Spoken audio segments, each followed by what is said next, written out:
హల్లెలూయా హల్లెలూయా హల్లెలూయా హల్లెలూయా ఆరాధన హల్లెలూయా హల్లెలూయా హల్లెలూయా హల్లెలూయా హల్లెలూయా హల్లెలూయా ఆరాధన హల్లెలూయా హల్లెలూయా ఆరాధన కురిపించుము దేవా నీ ఆత్మవర్షము ఫలింతుము నీకై నా జీవితాంతము కురిపించుము దేవా నీ ఆత్మవర్షము ఫలింతును నీకై నా జీవితాంతము హల్లెలూయా హల్లెలూయా హల్లెలూయా హల్లెలూయా హల్లెలూయా హల్లెలూయా ఆరాధన హల్లెలూయా హల్లెలూయా ఆరాధన కురిపించుము దేవా నీ ఆత్మవర్షము ఫలింతును నీకై నా జీవితాంతము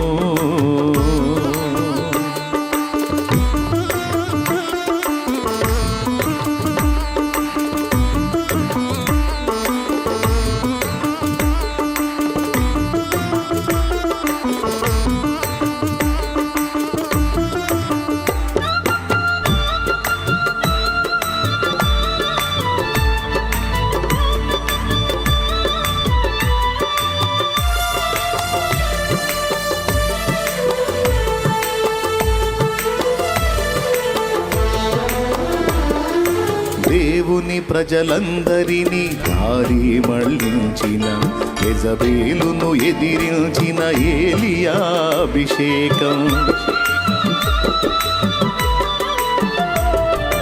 దేవుని ప్రజలందరినీ దారి మళ్ళించిన యెజబేలును ఎదిరించిన ఏలియా అభిషేకం ఐగుప్తు రాజును గడగడ వణికించి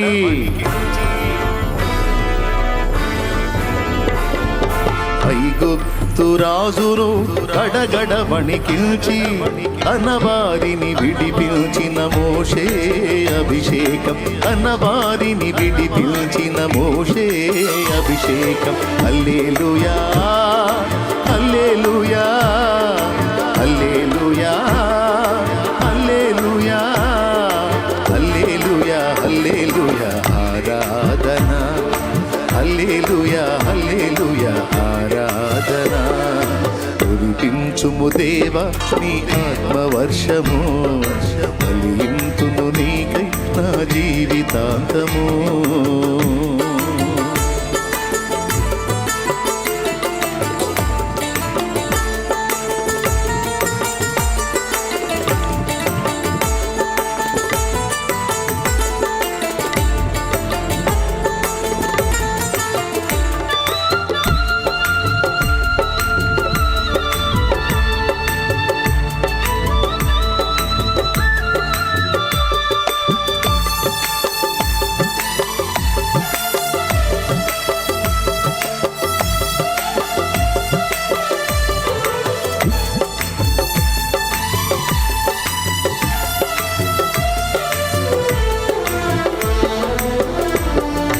రాకడ సమయం ఆసన్నమైనది శక్తితో నన్ను నింపమని ఆత్మ మూల్గుచున్నది రాకడ సమయం ఆసన్నమైనది శక్తితో నన్ను నింపమని ఆత్మ మూల్గుచున్నది ఆరంభ సంఘములో ప్రారంభమైన అగ్ని ఆరంభ సంఘములో ప్రారంభమైన అగ్ని అంతకంతకు పెంచి జ్వాలగా మార్చుము తండ్రి అంతకంతకు పెంచి జ్వాలగా మార్చుము తండ్రి హల్లెలూయా హల్లెలూయా హల్లెలూయా హల్లెలూయా హల్లెలూయా హల్లెలూయా ఆరాధన హల్లెలూయా హల్లెలూయా ఆరాధన ఆమేన్ హల్లెలూయా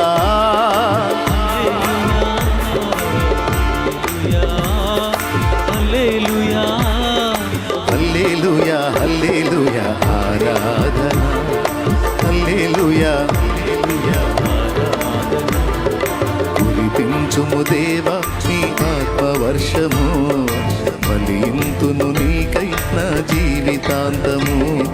కురిపించుము దేవా నీ ఆత్మవర్షము, ఫలింతును నీకై నా జీవితాంతము. హల్లెలూయా హల్లెలూయా హల్లెలూయా హల్లెలూయా ఆరాధనా. హల్లెలూయా హల్లెలూయా ఆరాధనా. హల్లెలూయా హల్లెలూయా ఆరాధనా. హల్లెలూయా హల్లెలూయా హల్లెలూయా హల్లెలూయా హల్లెలూయా ఆరాధనా. హల్లెలూయా హల్లెలూయా ఆరాధనా. హల్లెలూయా హల్లెలూయా ఆరాధనా. హల్లెలూయా హల్లెలూయా ఆరాధనా.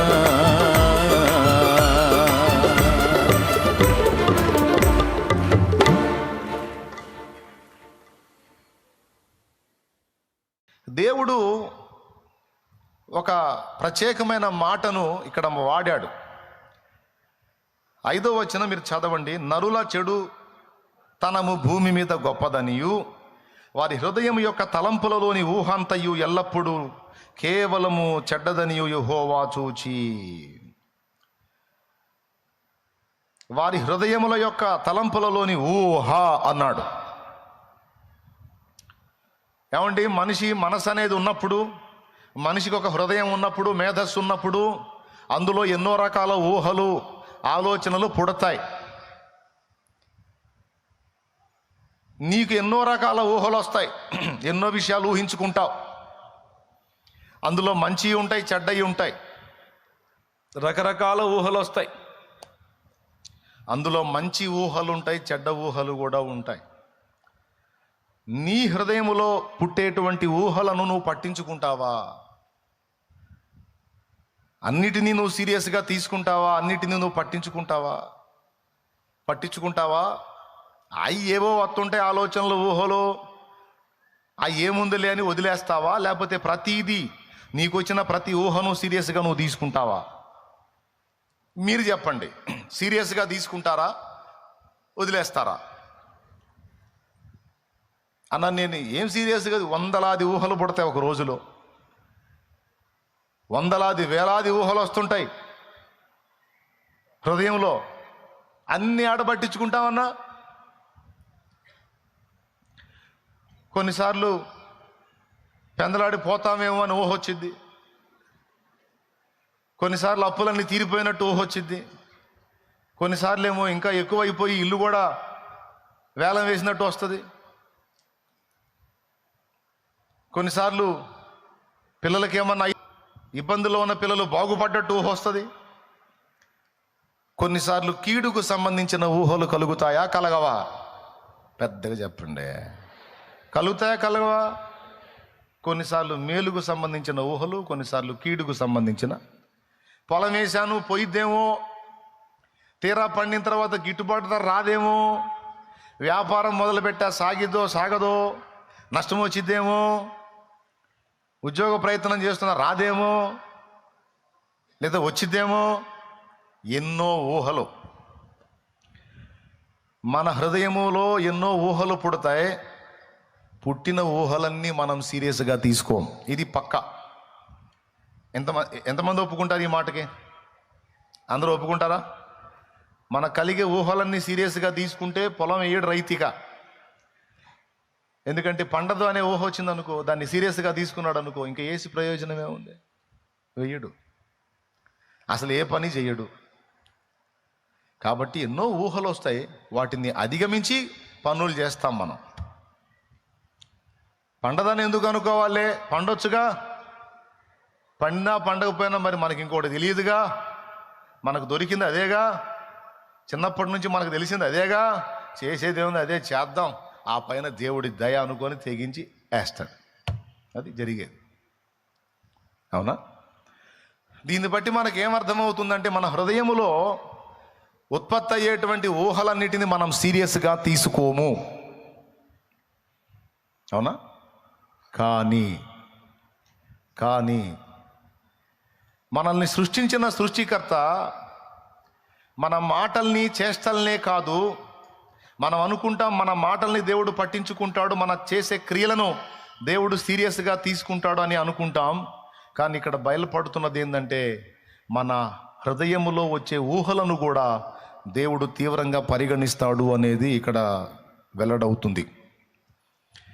వీళ్ళు ఎందుకు ఇలా తయారయ్యారు అంటే వాళ్ళ హృదయం యొక్క తలంపులలోని ఊహ చెడిపోయింది. ఆ చెడిపోయిన ఊహలు కలిగి ఉన్నందున దాని ప్రభావం వల్ల వీళ్ళింత దరిద్రగొట్టు స్థితికి దిగజారారు, ఇంత నీచంగా ప్రవర్తిస్తున్నారు. వీళ్ళ హృదయం యొక్క తలంపులలోని ఊహంతా కేవలము చెడ్డది అనేది దేవుడు ఇక్కడ రాయించాడు. వీళ్ళు చెడిపోయిన వాళ్ళు అంటే బాగుంటుంది, చెడ్డ క్రియలు చేశారు దరిద్రులు అంటే బాగుంటుంది, కానీ వాళ్ళ ఊహ చెడ్డది అన్నాడు. ఊహను పట్టించుకున్నట్టు మాట్లాడుతున్నాడు. పాత నిబంధనలోనేనా, క్రొత్త నిబంధనలో కూడా ఊహకు విలువించాడు, దేవుడు విలువించాడండి. ఒక వచనం ఉంది, మనము అడుగు వాటి కంటేను ఊహించు వాటి కంటేను అత్యధికముగా చేయగల దేవుడు అనే మాట క్రొత్త నిబంధనలో పత్రికలో ఉంది. ఎఫెసీ పత్రిక 3వ అధ్యాయము, మనలో కార్య సాధకమైన తన శక్తి చొప్పున మనం అడుగు వాటి కంటేను ఊహించు వాటి కంటేను అత్యధికముగా చేయ శక్తి గల దేవునికే. ప్రియులారా, క్రొత్త నిబంధనలో ఎంత స్పష్టంగా మనం అడుగు వాటి కంటేను ఊహించు వాటి కంటేను అన్నాడు. అక్కడ కూడా ఊహ ప్రస్తావన తీసుకొచ్చాడు. బిడలారా జాగ్రత్తగా వినాలి. క్రొత్త నిబంధనలో కూడా ఊహ ప్రస్తావన తెచ్చాడు, పాత నిబంధనలో ఊహ ప్రస్తావన తీసుకొచ్చాడంటే మన ఊహలను కూడా దేవుడు పట్టించుకుంటాడు అనేది సున్నితమైన అంశం. మనం దేవుని దగ్గరకు వచ్చినప్పుడు లేదా మనుషుల దగ్గరికి వెళ్ళినప్పుడు మనం ఇంత అడుగుదాం అనుకుంటాం, మనం ఇంత అడిగితే వాళ్ళు ఇంత ఇచ్చే అవకాశం ఉంది అనుకుంటాం. అవునా? అలాగే దేవుని దగ్గరికి వెళ్ళి దేవుణ్ణి అడుగుదాం అనుకుంటాం, ఇంత అడుగుదాం దేవుడు ఇంత ఇచ్చే అవకాశం ఉంది. మనుషుల్లో కొంతమంది మంచోళ్ళు ఉంటారండి, మనం అడిగిన దానికంటే ఎక్కువ సాయం చేస్తారు. మనం కూడా కకృతిగా ఎక్కువ అడగకుండా మనకు తగినంత మనం అడిగినప్పుడు వాళ్ళు కకృతిగా అడగలేదు,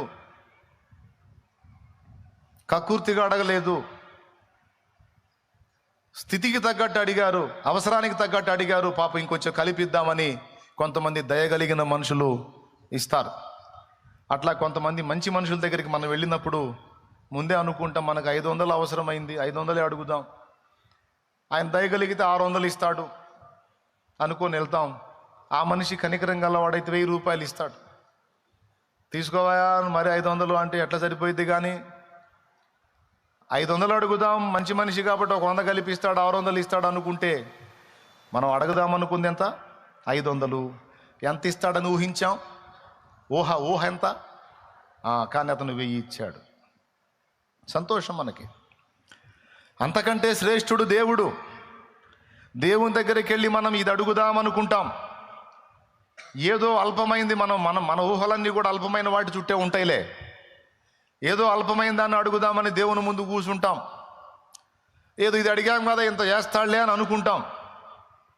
ఉదాహరణకి 500 అడుగుదాం, ఒక 1000 రూపాయలు ఇస్తాడు, ఇవ్వచ్చు ఎందుకంటే ఆయన దేవుడు కాబట్టి అనుకుంటే, నువ్వు అడుగు వాటి కంటేను ఇంత ఇస్తాడని ఊహించే వాటి కంటేను అత్యధికముగా అంటే 50,000 ఇవ్వచ్చు, లేదా 5 లక్షలు ఇవ్వచ్చు. మీరు చప్పట్లు ఎందుకు కొట్టారని నాకు తెలుసు. నిజంగా దేవుడు ఆ పని చేస్తే బాగుండు.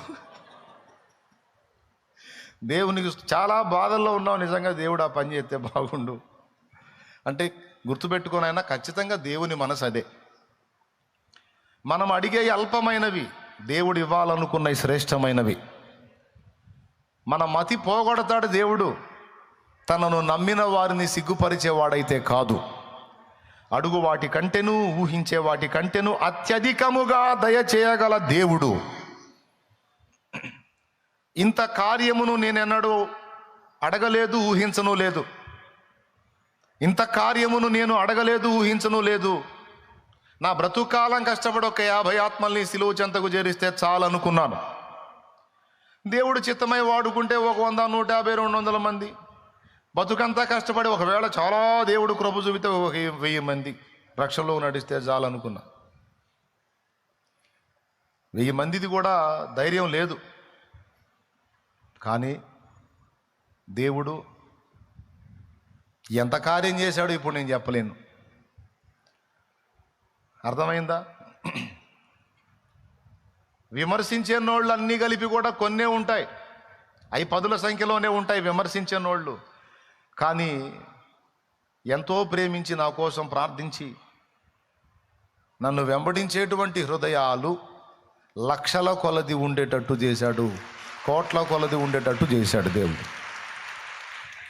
ప్రత్యక్షంగాను పరోక్షంగాను కూడా. మీకు అందరికీ తెలుసు, ఇది నేను ఎచ్చులు చెప్పుకోవటం కాదు. మురిగేవి అరిసేవన్నీ కూడా 2 కప్పలే. ఏమండి, చుంగ్ యాన్ అనేవాడు హోటల్కి పోయాడంట. ఏమండి, నేను మీకు కప్పల్ని సప్లై చేస్తానండి అని. ఎందుకంటే వాళ్ళ ఇంటి ఎదురు ఒక పెద్ద మడుగు ఉంది, ఆ మడుగులో కప్పలు ఉన్నాయి. ఆ కప్పలన్నీ రోజు గోల్ చేస్తున్నాయి నైటు. వీడికి నిద్ర ఉంటల్లా. ఎట్లనన్నా కానీ ఈ కప్పలన్నిటిని తీసుకెళ్ళి హోటల్కి సప్లై చేయాలా అని ఫిక్స్ అయిపోయి హోటల్లో అడిగాడు, నేను మీకు కప్పల్ని సప్లై చేస్తానండి. చైనాలో కప్పల్ని తింటారు, మీకు తెలుసు కదా. కప్పల్ని తింటారు, ఏమాత్రం అనుమానం లేకుండా తింటారు. ఒకవేళ నువ్వు చైనాకి మిషనరీగా పోతే నువ్వు కూడా కప్పలు తినాల్సిందే. నువ్వు అడిగినవి బెటర్ అక్కడ. ఇదేంది కప్పచ్చి పాడు అన్నావు అనుకో, ఇంకాడ సేవ చేయలేవు. స్తోత్రం అనుకోవటం. మరి చైనాకి మిషనరీగా సేవకి వెళితే నువ్వు తినాలి, తప్పదు. దాన్ని ఆడ తింటామండి, దాన్ని చూస్తేనే ఒళ్ళంత రకంగా అయిపోయింది. అయితే బాగా వినాలి. వాడు అడిగాడు, ఎన్ని కప్పలు తేగలవా అని. మీకు నేను మరిన్ని తెస్తానంటే తక్కువ రేటుకు కూడా ఇస్తాను, ముందు నా ఇంటి ముందు ఆ మడుగులు ఆ దరిద్రం పోవాలి అని. సరే, నువ్వు ఎన్ని సప్లై చేయగలవో చెప్పని రేటు మాట్లాడుకున్నారు. ఎన్ని తేగలవు అంటే, రోజుకు 200 కప్పలు తేగలను సార్ అన్నాడు. 200 కప్పలు తేగలవా? 200 అక్కర్లేదు, ఒక 100 తీసుకొనిరా. నువ్వు 200 తేగలిగితే 200 తేలేవు లేదని ఒక 100 తీసుకురా అన్నాడు. భలే పనేనే, మా ఇంటి ఎదురు ఆ మడుగు నిండా కప్పలే, నీకెందుకు, నేను 200కి పైనే తెస్తా పో అన్నాడు. ఓకే తీసుకురా, తీసుకుంటాను. ఈడిపోయి ఎతకటం మొదలుపెట్టాడు ఆ మడుగులో. ఆ మడుగంతా వెతికినా కూడా 2 కప్పలే వచ్చినాయి బయటికి. దీనిరా నేను 200 కప్పలు అన్నా, 2 కప్పలే వచ్చినాయి ఏంది అంటే, ఇంత న్యూసెన్స్ చేసింది 2 కప్పలే అనమాట. వాడేమనుకున్నాడు, వాటి గోలకి ఎన్ని కప్పలో అనుకున్నాడు. ఆడుంది మొత్తం 2 కప్పలే. అందుకే మురిగే వ్యక్తులంతా 2 కప్పలే.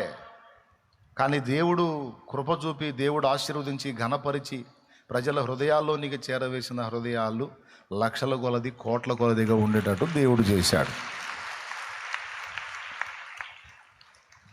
నేను అనుకోలేదు, ఈ వాక్యము నా ఎడల దేవుడు అక్షరాల నెరవేర్చాడు. అడుగు వాటి కంటేను, ఊహించే వాటి కంటేను అత్యధికముగా ఇవ్వగల దేవుడు. నేనేంది ఆస్తులు అడగల, అంతస్తులు అడగల, భోగాలు అడగల. ఆత్మలని అయ్యా అని ఎప్పుడు మోకాళ్ళు వేసిన, దేవా నాకు ఆత్మలనిమ్ము, నశించిపోతున్న ఆత్మలను రక్షించు దేవా, ఆత్మలనివ్వయ్యా అనే ప్రార్థన చేశా. ఆ ప్రార్థన నా దేవునికి ఇంపైనదిగా అనిపించింది. దేవుడు ఆ కార్యం చేశాడు, విస్తారమైన ఆత్మల రక్షణ కార్యం జరిగించాడు.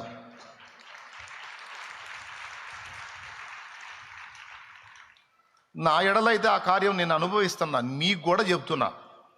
నువ్వు అడిగిన వాటికంటే, ఊహించే వాటికంటే అత్యధికముగా నీకు దాచిపెట్టి ఇయ్యగలడు ఆయన. నువ్వేమి కంగారు పడొద్దు, కృంగిపోవద్దు, ఏదేదో ఆలోచనలు చేయొద్దు. ప్రస్తుతం నీవు అనుభవిస్తున్న ప్రస్తుత పరిస్థితులను చూడొద్దు. దేవుడు నీకు దాచి ఉంచిన శ్రేష్ఠ భవిష్యత్తును దేవుడు చూస్తున్నాడు. నువ్వు కూడా దేవుని కోణంలో చూడటం నేర్చుకో, నెమ్మది కలిగి బతుకుతావు. ప్రస్తుతం నువ్వు ఎదుర్కొంటున్న శ్రమలను, సమస్యలను, బాధలను మాత్రమే చూసావనుకో, అసలు బతకాలనిపించదు, సావాలనిపించింది. స్తోత్రం. ఏమనిపించింది? అసలు బతకాలనిపించదు, చచ్చిపోతే పోయింది. దేవుడా, నా అంతటా నేను చేస్తే నరకానికి పోతాను, నా ప్రాణం నువ్వే తీసుకొని ప్రార్థనలు కూడా చేస్తుంటావు. నువ్వు ప్రస్తుత పరిస్థితులను నీవు లక్ష్య పెట్టొద్దు. దేవుడు నీకు సిద్ధపరిచిన భవిష్యత్తు శుభప్రదమైందని విశ్వసించు. శ్రేష్టంగా నా తండ్రి నిన్ను ఆశీర్వదించి నీ తలనెత్తుతాడు. నువ్వు అడిగింది కొంచెం ఆనాడు నీకు అర్థమైంది. అయ్యయ్యో, నేను అప్పుడు అడిగానండి, నేను మంచి వ్యాపారం దొరికింది, దాన్ని ఆశీర్వదించు ప్రభా అని అడిగా. సేవలోకి రాకముందు నిజంగా దేవుడు ఆమెను అన్నట్టయితే ఇప్పటికీ అక్కడే కూర్చునేవాడిని, దుమ్ములో ధూళ్ళలో. దేవుడు ఆమెను అల్లా, ఒరే నిద్రమోహవాడా నువ్వు ఆగురా అన్నాడు. దేవునికి స్తోత్రం. ఎక్కడ దొరికావరా నువ్వు? ఎన్ని జన్మలు ఎత్తినా దొరకని భాగ్యం రా. ఎన్నో జన్మలు లేవలే, ఒకటే జన్మ. దొరకని భాగ్యం నీకు అందేటట్టు నేను చేస్తా.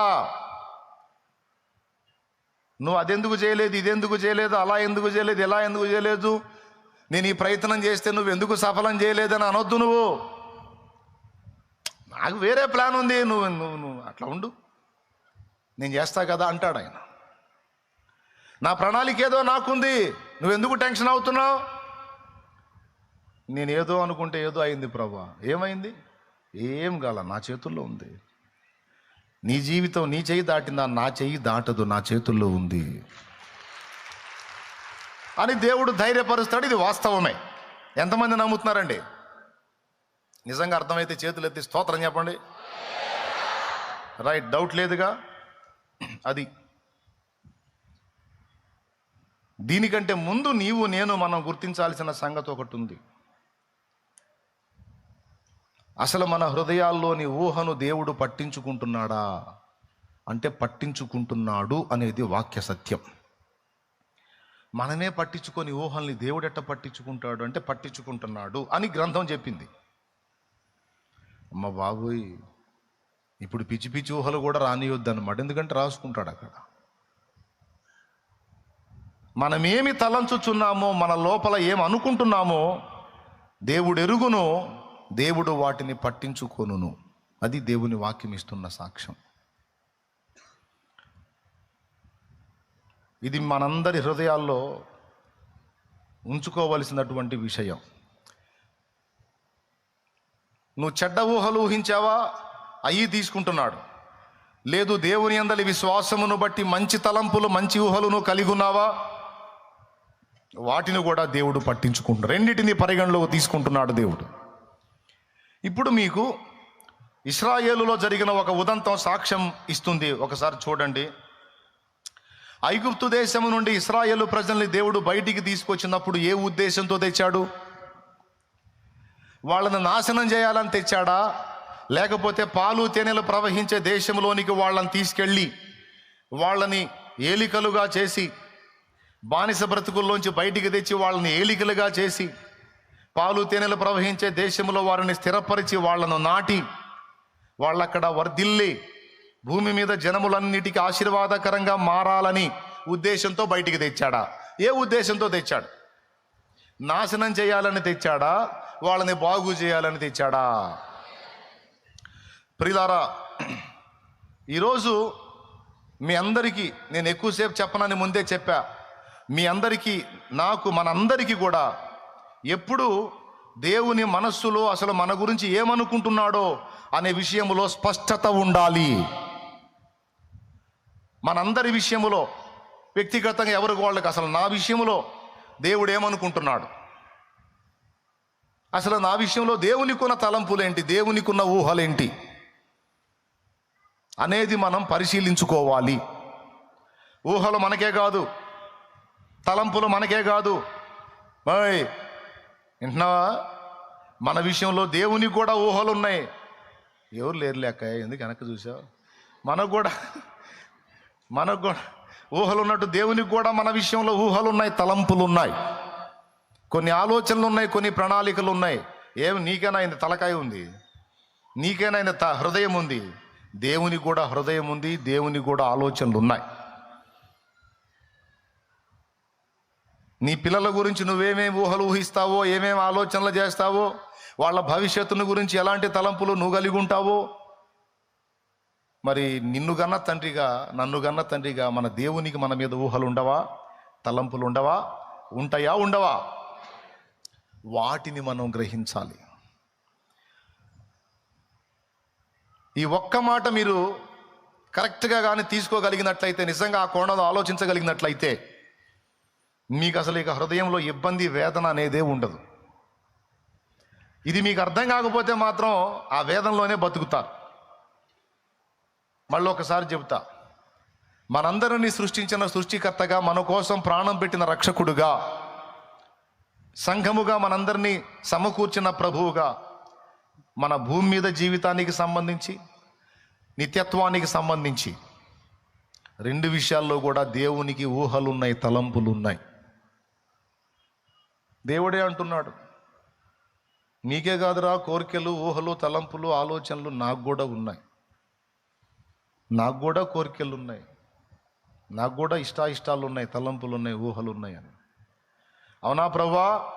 ఇప్పుడు ఎవరికి వాళ్ళు అడగండి దేవుణ్ణి, అసలు నా గురించి నీ ఊహలేంది దేవా, నా గురించి నీ తలంపులేంది దేవా, అసలు నా గురించి నువ్వేమనుకుంటున్నావు దేవా, నన్ను ఏం చేయాలనుకుంటున్నావు ప్రభువా అని అడగండి. ఆ కోణంలో ఆలోచించండి. అప్పుడు మీకేమర్థమైద్దో తెలుసా? దేవుడు నీ గురించి కలిగి ఉన్న ఊహలు, తలంపులు బహు గొప్పవి. బానిసలాగా నువ్వు ఉండాలని దేవుడు ఊహించుకుంటున్నాడా, కోరుకుంటున్నాడా? లేకపోతే నువ్వు ఏలిక కావాలని దేవుడు కోరుకుంటున్నాడా? అసలు నీ విషయంలో దేవుని ఊహేంది? నువ్వు బానిసగా ఉండాలనా, ఏలికగా ఉండాలనే? అందరు చెప్పాలి. రైట్.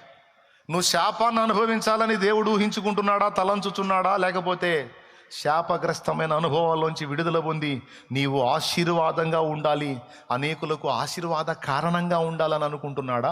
అసలు ఏమనుకుంటున్నాడు ఆయన? ఆశీర్వాదకరంగా శపించబడాలని, దరిద్రగొట్టు స్థితికి దిగజారాలని, శాపాన్ని అనుభవించాలని, శాపంలో బ్రతకాలని దేవుడు కోరుకుంటున్నాడా? అసలు ఎప్పుడన్నా అనుకుంటాడా? రైట్. 2. మూడవది, నువ్వు అగచాట్ల మారి బతకాలని దేవుడు కోరుకుంటాడా? లేకపోతే ఆనందకరమైన జీవితం జీవించాలని దేవుడు కోరుతున్నాడా? ఇక ఇప్పుడు ఈ కోణంలో మనం ఆలోచిస్తే ఒక్కటి కూడా నెగిటివ్ తలంపు మన విషయంలో దేవుడు కలిగి ఉన్నట్టు మనం గుర్తించలేం.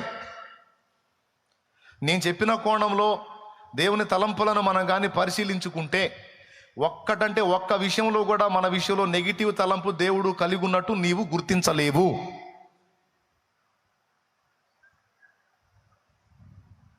మన ఎడల ఆయనకున్న తలంపులన్నీ కూడా గొప్పవి, విస్తారమైనవి, దీవెనకరమైనవి.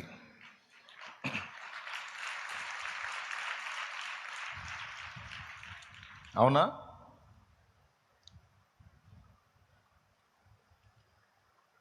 అసలు ఏమనుకుంటున్నావు దేవా నా గురించి అని నువ్వు అడిగితే, దేవుడు ఒక్క మాట కూడా నీకు వ్యతిరేక ఫలితం ఉండాలని నేను కోరుకుంటున్నానని అనడు అని నువ్వు గుర్తిస్తావు.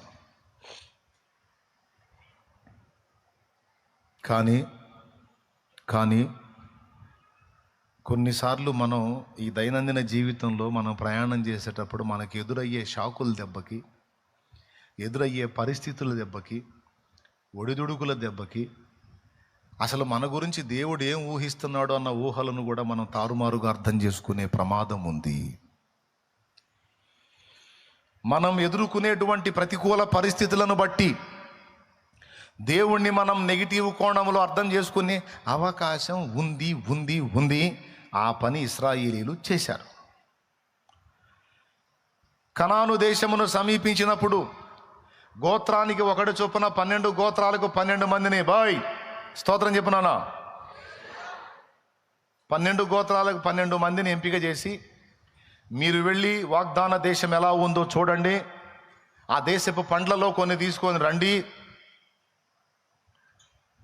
40 దినములు సంచరించి మొత్తం సమాచారం తీసుకొని రండి అని ఈ 12 మందిని పంపించారు.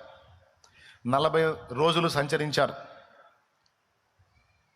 ఆ దేశపు పండ్లు కొన్ని తీసుకున్నారు. వచ్చారు. సంఖ్యాకాండము 13వ అధ్యాయము 26వ వచనం నుంచి చదువుతున్నాను, చూడండి. అట్లు వారు వెళ్ళి పారాను అరణ్యమ సర్వ సమాజమునొద్దకును వచ్చి వారికిని ఆ సర్వ సమాజమునకును సమాచారము తెలియజెప్పి ఆ దేశపు పండ్లను వారికి చూపించిరి. వారు అతనికి తెలియపరచినదేమనగా, నీవు మమ్మను పంపిన దేశమునకు వెళ్ళితిమి, అది పాలు తేనెలు ప్రవహించు దేశమే, దాని పండ్లు ఇవి. అయితే ఆ దేశములో నివసించు జనులు బలవంతులు, వారి పట్టణములు ప్రాకారము గలవి, అవి మిక్కిలి గొప్పవి. మరియు అక్కడ ఆనాకీయులను చూచితిమి. అమాలేకీయులు దక్షిణ దేశములో నివసించుచున్నారు. హిత్తీయులు, యెబూసీయులు, అమోరీయులు కొండ దేశములో నివసించుచున్నారు. కనానీయులు సముద్రమునొద్దను యోర్దాను నదీ ప్రాంతములలో నివసించుచున్నారని చెప్పిరి. కాలేబు మోషే ఎదుట జనులను నిమ్మళపరచి, మనము నిశ్చయముగా వెళ్ళుదము, దాని స్వాధీనపరచుకుందుము, దాన్ని జయించుటకు మనకు శక్తి చాలుననెను. అయితే అతనితో కూడా పోయిన ఆ మనుషులు, ఆ జనులు మనకంటే బలవంతులు, మనము వారి మీదికి పోజాలమనిరి. మరియు వారు తాము సంచరించి చూచిన దేశమును గూర్చి ఇశ్రాయేలీయులతో చెడ్డ సమాచారము చెప్పి, మేము సంచరించి చూచిన దేశము తన నివాసులను భక్షించు దేశము, దానిలో మాకు కనబడిన జనులందరూ ఉన్నత దేహులు. అక్కడ నెఫీలీయుల సంబంధులైన ఆనాకు వంశపు నెఫీలీయులను చూచితిమి. మా దృష్టికి మేము మిడతల వలె ఉంటిమి, వారి దృష్టికి అట్లే ఉంటిమనిరి. బాగుంది. వెళ్ళారు, వచ్చారు, సమాచారం చెప్పారు. ఒకడన్నాడు, మనకి శక్తి చాలు, మనం పోయి కొట్టేస్తాం, దాన్ని స్వాధీనపరుచుకుంటాం. దేవుడు నిజంగా మనకు వాగ్దానం చేసిన దేశం పాలు తేనెలు ప్రవహించే దేశమే. పండ్లు చూడండి ఎంత పండ్లు ఉన్నాయో. ఒక ద్రాక్ష గెలను ఇద్దరు మోయాల్సి వచ్చింది. వేళ్లతో మనం పట్టే ద్రాక్ష గెలను ఇద్దరు మనుషులు దండెతో మోయాల్సి వచ్చిందంటే ఎంత సారవంతమైన భూమో, ఎంత అద్భుతమైన పంటలు పండే స్థలమో దీన్ని బట్టే మీకు అర్థం చేసుకోవచ్చు. కాబట్టి మనం వెళ్ళి దాన్ని స్వాధీనపరుచుకుందాం, దేవుడు వాగ్దానం చేశాడు కదా అని కాలేబంటే, మిగిలిన వాళ్ళు అన్నారు, లేదు లేదు, దాని మీదకి మనం పోజాలము. వాళ్ళు ఎంత పొడుగున్నారు అనుకున్న వాళ్ళు మమ్మల్ని చూస్తే మిడతల్లాగా ఉన్నాం, మేము మా దృష్టికి అంతే ఉన్నాం, వాళ్ళ దృష్టికి కూడా మిడతల్లాగా ఉన్నాం. కాబట్టి మనం వాళ్ళని జయించి దాన్ని స్వాధీనపరచుకోలేం, ఇది పెద్ద విషయం, అయిపోయింది మన పని అన్నారు. ఎప్పుడైతే, వినండి బాగా, ఎప్పుడైతే వీళ్ళు ఈ సమాచారం చెప్పారో, ఏమండి, 10 మంది మాట్లాడితే దానికి బలం ఎక్కువ, ఒకడిద్దరు మాట్లాడితే బలం తక్కువ. యెహోషువ కాలేబులేమో లేదు లేదు దాన్ని మనం స్వాధీనపరచుకోగలమని అంటే, మిగిలిన 10 మంది అన్నారు, లేదు లేదు మన వల్ల కాదు, మనం బలైపోయామని మాట్లాడారు. 14వ అధ్యాయము మీరు చూడొచ్చు. అప్పుడు ఇశ్రాయేలు జనం అన్న మాటలు ఒక్కసారి మీరు చూడండి. ఒకసారి సంఖ్యాకాండము 14వ అధ్యాయము 1వ వచనం నుంచి. అప్పుడు సర్వ సమాజము ఎలుగెత్తి కేకలు వేసెను. ప్రజలు ఆ రాత్రి ఎలుగెత్తి ఏడ్చిరి. మరియు వాళ్ళు అంటున్నారు, ఇశ్రాయేలీయులందరూ మోషే అహరోనులపైన సణుగుకొందిరి. ఆ సర్వ సమాజము, అయ్యో, ఐగుప్తులో మేమేల చావలేదు, ఈ అరణ్యమందు మేమేల చావలేదు, మేము కత్తివాత పడున్నట్లు యెహోవా మమ్మును ఈ దేశంలోనికి ఏల తీసుకొని వచ్చెను, మా భార్యలు మా పిల్లలు కొల్లపోవుదురు, తిరిగి ఐగుప్తుకు వెళ్ళుట మాకు మేలు కాదా అని వారితో అనిరి. అవండి, వారు మనము ఒక నాయకుని ఒకని నియమించుకొని ఐగుప్తునకు తిరిగి వెళ్ళుదామని ఒకరితో ఒకడు చెప్పుకొనగా. ప్రియులారా, జాగ్రత్తగా వినాలి. ఎప్పుడైతే మనం దాన్ని స్వాధీనపరచుకోలేము, అది డేంజర్ ప్రదేశం, అక్కడ నెఫీలీ జాతి మనుషులు ఉన్నారు, ఇంత పొడుగోళ్ళు ఉన్నారు అని వీళ్ళు ఎప్పుడైతే చెప్పారో వీళ్ళ గుండెలు అవిసిపోయినాయి. ఇశ్రాయేలు సర్వ సమాజము, లక్షలాది మంది ప్రజలు ఒక్కసారిగా గగ్గోలు పెట్టారు, గొడవ చేశారు. మోషే అహరోనుల మీద సణిగారు, అంతటితో ఆగల, యెహోవా మీద కూడా సణిగారు. బాగా వినండి. దేవుడి మీద సణిగి వాళ్ళు పలికిన మాటలు దేవుణ్ణి చాలా బాధ పెట్టినాయి. అసలు దేవుడు ఏమనుకున్నాడు వాళ్ళ గురించి, కానీ వాళ్ళు ఏమనుకుంటున్నారు దేవుని ఆలోచనల గురించి. దేవుడంట వాళ్ళందరినీ ఆ దేశానికి తీసుకొచ్చి కత్తివాత చేత చంపించాలని తెచ్చాడంట. ఒకటి, వాళ్ళ భార్యల్ని శత్రువులకు అప్పగించాలని తెచ్చాడంట. వాళ్ళ పిల్లల్ని కొల్ల సొమ్ముగా బానిసలుగా ఆ ప్రజలకు అప్పగించాలని తెచ్చాడంట. మొత్తం మీద టోటల్గా వాళ్ళ ఊహ ఏంటంటే ఇప్పుడు దేవుడి గురించి, వాళ్ళ దేవుడిని గురించి అంటున్న మాట, మమ్మల్ని నాశనం చేయాలని తెచ్చాడు వీడికి అన్నారు. ఎందును బట్టి ఈ మాట అన్నారంటే, వాళ్ళు విన్నదాన్ని బట్టి, వాళ్ళు విన్న చెడ్డ సమాచారమును బట్టి, వాళ్ళు ఎదుర్కొన్న సమస్యను బట్టి, వాళ్ళు ఎదుర్కొన్న శోధనను బట్టి. నిజంగానే దేవుడు అలాగే ఊహించుకున్నాడా? అసలు దేవుని ఊహ ఏంటి? వాళ్ళు అనుకున్నది ఏంటి? ఈరోజు మనం కొన్ని సన్నివేశాలు ఎదుర్కొన్నప్పుడు, మనం కొన్ని ఇబ్బందులు ఎదుర్కొన్నప్పుడు, కొన్నిసార్లు మనకు కూడా ఇలాంటి దుష్ట తలంపులు వచ్చే అవకాశం ఉంది. ఇశ్రాయేలీయుల కంటే మనమేం గొప్ప కాదు. వాళ్ళు మనుషులే, మనం మనుషులమే. వాళ్ళు దేవుని చేత నడిపించబడ్డోళ్లే, మనం దేవుని చేత నడిపించబడుతున్నోళ్ళమే. వాళ్ళు కొన్ని ఇబ్బందుల్లో ప్రయాణం చేశారు, మనం కూడా కొన్ని ఇబ్బందుల్లో ప్రయాణం చేస్తున్నాం. ఇబ్బందులు ఎదురైనప్పుడు వాళ్ళు ఎలాగైతే గలగల మాట్లాడారో, మనం కూడా కొన్ని ప్రతికూలతలు ఎదురైనప్పుడు మనం కూడా గలగల మాట్లాడే ఛాన్స్ ఉంది. అయితే ఇక్కడ దేవుడు వాటిని పట్టించుకుంటున్నాడు అనే విషయం మనం మర్చిపోకూడదు. అంటే దేవుడు ఎలా ఫీల్ అయ్యాడంటే, అరే నిజంగా నేను అలానే అనుకున్నానా మీ విషయంలో? అసలు నేను ఏమనుకున్నానో నీకు తెలుసా? తెలిసినట్టు మాట్లాడేస్తున్నారు మీరు. అసలు ఏ ఉద్దేశంతో నేను మిమ్మల్ని బయటికి తెచ్చాను? ఇంతకాలం మిమ్మల్ని అన్ని విధాలా నేను ఎలా కాపాడుతూ వచ్చాను? ఏం ఉద్దేశం కడుపులో పెట్టుకొని ఇదంతా చేశాను? మీ బంగారు భవిష్యత్తును ఆశించి, మీరు శ్రేష్టమైన రీతిలో, ఆశీర్వదించబడిన రీతిలో, దీవెనకరమైన రీతిలో, భూలోకములోని సకల జనముల చేత కొనియాడబడే స్థితిలో మిమ్మల్ని ఉంచాలనేది కదా నా ఆశ, ఆలోచన. నేను మిమ్మల్ని ఎక్కడో ఉంచాలని ఊహించుకుంటే దరిద్రులారా, నేను మిమ్మల్ని నాశనం చేయాలని పూనుకున్నానా? మీ భార్యలను పరుల పాలు చేయాలని పూనుకున్నానా? మీ పిల్లల్ని బానిసలుగా, దోపుడు సొమ్ములాగా, కొల్ల సొమ్ములాగా అప్పగించాలని పూనుకున్నానా? ఈ దేశానికి తెచ్చి కత్తివాత మిమ్మల్ని చంపేదే ఉందిరా. ఒక తెగులు వదిలేనంటే సస్తారు కదా మీరు. మీకు కత్తులు కటార్లు అవసరమా? మిమ్మల్ని సావగొట్టాలనుకుంటే ఆ ఫరో గాడి బ్రెయిన్ని కొంచెం లూజ్ చేస్తే వాడే చంపుతాడు కదరా మిమ్మల్ని.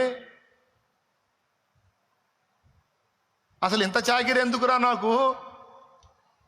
అక్కడే వాడికి జస్ట్ కొంచెం బ్రెయిన్ లూజ్ చేసేవాడు అయినా అయిపోయి మిమ్మల్ని అందరినీ కాజేసేవాడు వాడు. మీ పిల్లల్ని చంపలేదా వాడు? మీ మగ పిల్లల్ని హతం చేయలేదా వాడు? పిల్లల్ని హతం చేసినాడు, పెద్దల్ని కూడా హతం చేయడానికి తిప్పటం నాకెంత పని. కానీ నేను అదే అనుకున్నానా? నేను నీ విషయంలో అనుకున్న తలంపులు వేరు, నువ్వు అనుకుంటూ నన్ను అంటున్నది వేరు. ఇది సూటిగా దేవుడు మనతో మాట్లాడుతున్న మాట. నీ విషయంలో నాకున్న ఉద్దేశము నీవు గుర్తించలేదు. నీ విషయంలో నాకున్న తలంపును నువ్వు, నాకున్న ఊహలను నువ్వు గుర్తించలేదు. నువ్వు ఏ పొద్దు కూడా నీ బుర్రకు తోచినట్టు, నీ మనసుకు తోచినట్టు నువ్వు మనుషులను అర్థం చేసుకుంటే అర్థం చేసుకున్నావు దరిద్రంగా. నన్ను ఎట్లా అర్థం చేసుకుంటావురా అట్లా? ఇది ఇక్కడ దేవుని ఫీలింగు. మీలో ఎంతమందికి అర్థమైంది? నిజంగా అర్థమై చేతులు ఎత్తారా? ఎంతమందికి అర్థమైందండి? చాలా వందనాలు. కొంతమందికి అర్థం కాలేదా? అర్థం కానోళ్ళు చేతులు ఎత్తండి. ఇప్పుడు అర్థం కాకపోయినా ఎత్తరు. మరి ఏం వింటున్నారని నేను అడుగుతాను కాబట్టి. అర్థం కాకపోవటానికి ఏం లేదండి. కొన్నిసార్లు మనుషుల్ని మనం ఊహించుకుంటాం. మన విషయంలో వాళ్ళకి ఏ అభిప్రాయం లేకపోయినా వీడేదో నా గురించి తేడాగా అనుకుంటున్నాడని మనం ఊహించుకుంటాం. మనుషులను అపార్థం చేసుకుంటాం. మన తోటి సహోదరులను అపార్థం చేసుకుంటాం, సహోదరులను అపార్థం చేసుకుంటాం. ముందు మనమే తేడా అయి ఉండి అందరినీ తేడాగా ఆలోచిస్తూ ఉంటాం. తను దొంగ అయితే ఇతరులను నమ్మదని, దొంగోడు ఎవరిని నమ్మడు, ఎందుకంటే వాడు దొంగ కదా, వాడికి అందరూ దొంగల్లాగే కనపడతారు. అర్థమైందా? చెడిపోయినోడు కూడా ఎవడిని నమ్మడు, ఎందుకంటే ముందు వాడు తేడా కదా, అందరూ అంతే ఉంటారు అనుకుని ఫీల్ అవుతుంటాడు వాడు. కాబట్టి మనం మనుషుల్ని కొన్నిసార్లు మిస్అండర్స్టాండింగ్ చేసుకోవచ్చు, అపార్థం చేసుకోవచ్చు. వాళ్ళకి మన మీద సదభిప్రాయం ఉన్నా దురభిప్రాయం ఏది మనకు తెలిసినా తెలియపోయినా వీళ్ళు నా గురించి ఏమనుకుంటున్నారో, వాళ్ళు నా గురించి కొంతమంది లేడీస్ ఉన్నారు, ఆమెకి వెళ్ళి చూస్తా ఇద్దరు దూరంగా మాట్లాడుకున్నారనుకో, ఖచ్చితంగా నా గురించి చేశారు మీటింగ్ అని వాళ్ళని కదిలించుకొని తగాద పెట్టుకుంటారు. దేవునికి స్తోత్రం, హల్లెలూయా. విషయం ఏంటంటే వాళ్ళు వేరే విషయం మాట్లాడుకుంటా ఆశువుగా చూశారు ఆమెకి వెళ్ళి, ఏం పట్టుకుంది, నా గురించే మాట్లాడుకున్నారు. వాళ్ళిద్దరు మాట్లాడినంతసేపు నాకెళ్ళి చూశారు, లేదు ఒక్కసారి చూశారు, ఇక ఏం ఫిక్స్ అయిపోయింది. అట్లా అపార్థం చేసుకుని నా గురించి వాళ్ళు చెడ్డగా అనుకుంటున్నారు, వీళ్ళు చెడ్డగా అనుకుంటున్నారు, వాళ్ళు ఇలా అనుకుంటున్నారు, వాళ్ళు అలా అనుకుంటున్నారు. అపార్థం చేసుకొని మనుషులను గురించి మనం ఊహించుకోవచ్చు, కానీ దేవుడి గురించి మనం అట్టి ఊహ ఎప్పుడూ కలిగి ఉండరాదు. అసలు దేవుడు నన్ను గురించి ఏమనుకుంటున్నాడు, నా భవిష్యత్తును గురించి దేవుడు ఏం తలంపులు కలిగి ఉన్నాడన్న ఒక్క ప్రశ్నతో మనం ఆలోచించుకుంటే ఎంత హాయిగా ఉంటుందో మనకి. మీకు ఎలా ఉందో నాకైతే తెలియదు, కానీ నాకైతే భలే హాయిగా ఉంటుంది ఆ ఆలోచన వస్తేనే. అసలు దేవుడు నా గురించి ఏమనుకుంటున్నాడు, దేవుడు నా గురించి ఏం ఆశిస్తున్నాడు, అసలు నన్ను ఏం చేయాలనుకుంటున్నాడు, నేను చెప్పనా, సింహాసనం ఎక్కించాలని ఆశిస్తున్నాడు, మనకు కిరీటము పెట్టాలని ఆశిస్తున్నాడు, రాజదండము మన చేత ఉండటం చూడాలని ఆశిస్తున్నాడు, జనములకు దీవెనకారముగా తరములకు సంతోష కారణముగా మనల్ని చేయాలని ఆశిస్తున్నాడు. ఇలాంటి ఆశిస్తాడా, లేకపోతే మనం సర్వనాశనం అవుతున్నట్టు, మనం పాతాళానికి పోతున్నట్టు, భూమి మీద కూడా మనం ఏదో అయిపోతున్నట్టు, ఇట్లాంటి ఊహలు పొరపాటున వస్తాయా? భూమి మీద మనుషులకే రావు కదండి, మనకు జన్మనిచ్చిన అమ్మా నాన్నకే రావుగా. మనం చెడిపోతున్నట్టు, పడిపోతున్నట్టు, నాశనం అవుతున్నట్టు, పాడవుతున్నట్టు అవ్వాలని కోరుకుంటారా, అలా ఊహిస్తారా? అలాంటి కీడు సంబంధమైన ఊహలు వస్తేనే దేవుడా నా బిడ్డలకు ఆ పరిస్థితి ఎప్పుడు రావద్దు నాయనా అని మనం దేవుణ్ణి వేడుకుంటాం బిడ్డల విషయంలో, అవునా? మనుషుల మనమే ప్రేమను బట్టి మన పిల్లల విషయంలో ప్రతి తండ్రి అనుకుంటాడు, కష్టపడే తండ్రి, నా బిడ్డ ఈ చాగిరి చేయకూడదు, నా బిడ్డ నాకంటే నెమ్మది గల జీవితం జీవించాలి. చెప్తూ ఉంటాడు కూడా కొడుకు, రే నా బాధలు చూస్తానే ఉన్నావు కదరా, నాకు పట్టిన గతి నీకు పట్టకూడదురా, కష్టం చేసి కూడా నలుగురిలో మాటలు పడతా ఉన్నారా, నేను ఆ గతి నీకు వద్దురా, కాస్త కష్టపడి చదువురా, నీ భవిష్యత్తును జాగ్రత్త చేసుకోయ్యా అని బ్రతిమలాడుతూ ఉంటాడు. అంటే తను దీనుడై ఉన్నప్పటికీ తన బిడ్డ ఉన్నత స్థితిలో ఉండాలని తండ్రి కోరుకుంటాడు. ఏ తల్లి అయినా ఏ తండ్రి అయినా అలాంటి మంచి తలంపులే తమ బిడ్డల ఎడల కలిగి ఉంటారు, వాళ్ళని ప్రోత్సహిస్తూ ఉంటారు. నా గతి నీకు రాకూడదు, నాకు పట్టిన పరిస్థితి నీకు పట్టకూడదు. తల్లిదండ్రి లవ్ మ్యారేజ్ చేసుకున్నారు అనుకో, పిల్లలకు చెప్తారు, ఇదిగో నేను పొరపాటు పడ్డాను, నా తల్లిదండ్రులకు క్షోభను మిగిలించాను, ఆ శాపాన్ని నేను అనుభవించాను, నా కుమార్తె నువ్వు అలాంటి స్టెప్ తీసుకోవద్దు, నేను తీసుకొని ఈరోజు కూడా నెమ్మది లేని బతుకుతున్నాను, శపించబడ్డాను, అలాగున నువ్వు అడుగు వేసి నువ్వు శాపగ్రస్తురాలివి కావద్దు, శాపగ్రస్తుడు కావద్దు అని సలహా ఇస్తుంటారు. నా గతి నీకు పట్టకూడదు, నా పరిస్థితి నీకు రాకూడదు.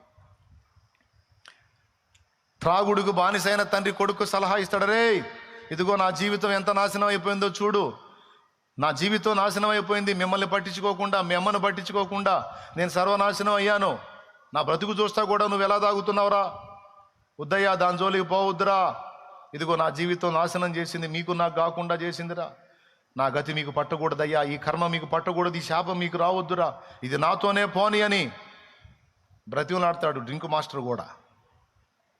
ఎవరు?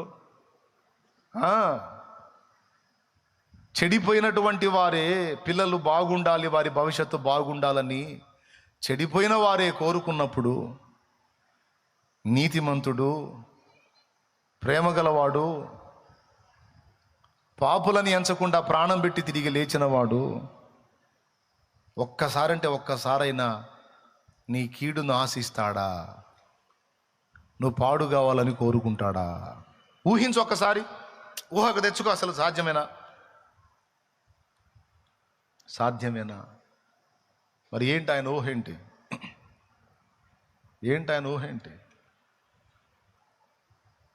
భూమి మీదైనా నిత్యత్వంలో అయినా ఆయన బిడ్డవైన నువ్వు, ఆయన రక్తంలో కడగబడిన నువ్వు, నేను శ్రేష్టమైన స్థితిలో ఉండాలని నా దేవుడు ఊహిస్తాడు. నా దేవుడు తలస్తాడు. నేను చెప్తున్నాను, నువ్వు అనుకున్న స్థాయి కాదు, అంతకు మించిన స్థాయిలో నువ్వు ఉండాలని కోరుకుంటాడు. ఇది నీకు, ఈ ఊహ నీకు వచ్చినప్పుడు, ఇది నువ్వు గుర్తించినప్పుడు దేవుణ్ణి మనసారా స్తుతించటమే తప్ప సనగటం, వణగటం, నీ గతి నీకు బట్టి నువ్వు దూషించటం అనేవి ఉండవు. దేవునికి స్తోత్రం. ఏమైనా అర్థమైందా నేను చెప్పింది? నేను చెప్పినట్టుగా నువ్వు దేవుణ్ణి గుర్తించగలిగితే నోరు తెరచి హాయిగా దేవుణ్ణి ఆరాధించుకుంటాం, మహింపరుచుకుంటాం.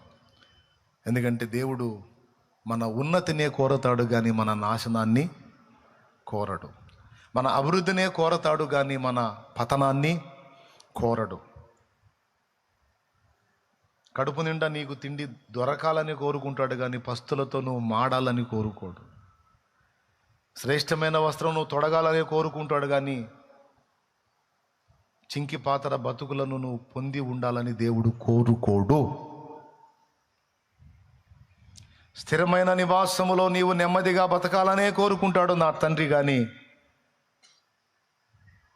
నిలవరమైన నివాసము లేని స్థితిలో నీవు ఆయిల్లో ఆయిల్లో ఆయిల్లో ఆయిల్లో తిరుగుతా పిల్లి కాపురం చేయాలని కోరుకోడు. కోరుకోడు కోరుకోడు కోరుకోడు కోరుకుంటాడే ఊహించు. ఒకవేళ కోరుకున్నా ఎందుకు కోరుకుంటాడో తెలుసా? కోరుకున్నా ఎందుకు కోరుకుంటాడో తెలుసా? నేను చెప్తా దానికి కారణం, వినండి. ఇప్పుడు భయంకరమైన కష్టాల్లో, అగచాట్లలో, బాధల్లో, ఇరుకుల్లో, ఇబ్బందుల్లో నేను ప్రయాణం చేస్తా వచ్చా. దానివల్ల నాకు కొంచెం వ్యక్తిత్వంలో దీనత్వం, కాస్త సత్ప్రవర్తన, మనుషుల ముందు వ్యవహరించే తీరు, దేవుని ముందు కొంచెం వ్యవహరించే తీరు నాకు అబ్బింది. నాకున్న శ్రమలు, సమస్యలు, బాధలు పసిప్రాయము నుంచే నా హృదయం నలుగుతా వచ్చింది. పసిప్రాయము నుంచే నా హృదయం గాయపడతా వచ్చింది, నలుగుతా వచ్చింది. అందలాల మీద నేను పెరగల, భోగాల్లో నేను రాలా, కఠినమైన పరిస్థితుల గుండానే నేను ప్రయాణం చేశాను. ఆ కఠినమైనటువంటి పరిస్థితులు నన్ను దీనుడిగా చేశాయి. కానీ నేనున్న అనుభవాలు నా పిల్లలకి లేవు, నేను పడిన కష్టాలు నా పిల్లలకు లేవు, నేను పొందిన అవమానాలు నా పిల్లలకు లేవు, నేను పొందిన ఆర్థిక సమస్యలు నా పిల్లలకు లేవు, నేను పొందిన ఇబ్బందులు నా పిల్లలకు లేవు అనుకుందాం. అప్పుడు నేనేం ఆశిస్తాను తెలుసా? శ్రమలు నన్ను దీనునిగా చేశాయి, నా పిల్లలు కూడా దీనులు కావాలంటే వాళ్ళు కూడా కొంచెము శ్రమను అనుమతించాలి, లేమిని అనుమతించాలి, ఇబ్బందిని అనుమతించాలి. ఎందుకంటే వాళ్ళకు కూడా నాలాంటి వ్యక్తిత్వ సౌందర్యం రావాలి, వాళ్ళు కూడా దీనులు కావాలి అంటే బాధలు పొందిన అనుభవం వాళ్ళకు కూడా ఉండాలి అని నేను కోరుకుంటా. ఎందుకు కోరుకుంటా? ఏమన్నా అర్థమవుతుందా? నిజంగా అర్థమవుతుందా? అందరూ అదో రకంగా పెట్టి చూస్తున్నారు మొఖాలు. ఎంతమందికి అర్థమవుతుందండి? ఎందుకు కోరుకుంటా నేను? ఎందుకంటే వారు దీనులగున్నట్లు, నేను పొందిన వ్యక్తిత్వ సౌందర్యం వాళ్ళకు కూడా వచ్చున్నట్లు, వాళ్ళు కూడా ఇప్పుడు ఉదాహరణకి ఆకలి కొన్నవాడిని, దీనుణ్ణి అర్థం చేసుకొని నేను చేయదగ్గ సాయం చేయడానికి ఆ బాధలు నాకు అనుభవం ఉంది కాబట్టి ఏదో నాకున్న దాన్ని చేయగలను. అదే మైండ్ పిల్లలకు కూడా రావాలంటే వానికి ఆకలి బాధ తెలియాలి, వస్త్రహీనత తెలియాలి, లేమి కలిగి ఉంటే ఎలా ఉంటుందో తెలియాలి, అవమానాలు ఎలా ఉంటాయో తెలియాలి, ఎదురు దెబ్బలు ఎలా ఉంటాయో తెలియాలి, నలుగురిలో నిలబెట్టి అవమానపరిస్తే ఆ గాయం ఎలా ఉంటుందో తెలియాలి, అప్పులోళ్ళు తలా ఒక మాట అంటే ఆ బాధ ఎలా ఉంటుంది తెలిస్తే అప్పులు గల్ల వాళ్ళని ఆదరించగలుగుతారు. కాబట్టి నా పిల్లలు కూడా మంచి వ్యక్తిత్వ సౌందర్యం పొందినట్లు కొద్ది కాలం వాళ్ళకి అనుభవాలు ఉంటే తప్పేమీ లేదని నేను అనుకుంటాను తప్ప వాళ్ళ బతుకంతా అలా బతకాలని నిద్రలో కూడా నేను అనుకోను. అలాగని అనుభవాలు వద్దనుకుంటానా? కావాలి. ఎందుకంటే వాళ్ళు దీనులకు సహాయం చేయనట్లు వారు కూడా దీనులై బ్రతుకున్నట్లు, అంతవరకే కానీ వాళ్ళ బతుకంతా అలా ఉండాలని నేను కోరుకోను. ఏమంటే మీరు అనుకోరా? నువ్వు అనుకో పెద్దాయన, మా ఓడికి అసలు బాధ్యతలు తెలియట్లేదండి, కష్టపడి పావుల బేడ సంపాదించి చేశాను, శుభ్రంగా తింటున్నాడు, గాలికి తిరుగుతున్నాడు. శుభ్రంగా తింటున్నాడు, గాలికి తిరుగుతున్నాడు. ఏందిరా అంటే నన్ను అనబోతున్నాడు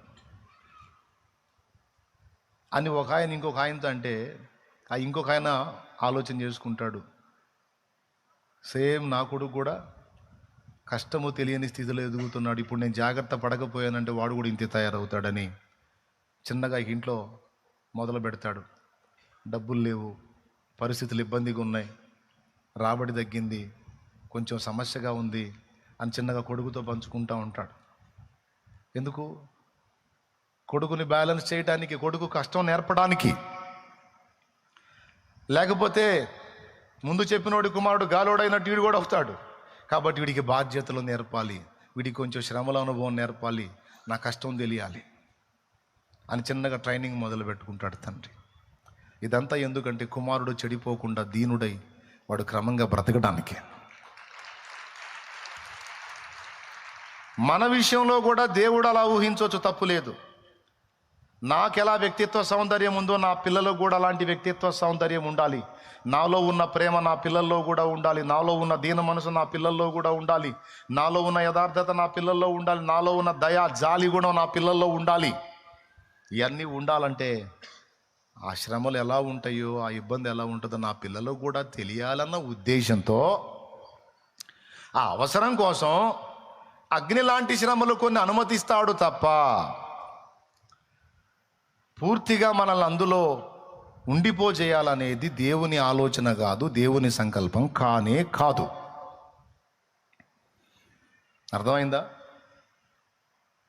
ఏమర్థమైంది? మన వ్యక్తిత్వ సౌందర్యాన్ని పెంచడానికి దేవుడు కొన్ని ప్రతికూలతలు అనుమతిస్తాడు తప్ప అసలు మన గురించి ఆయనకు ఉన్న ఊహలే వేరు. ఏమున్నాయి ఊహలు?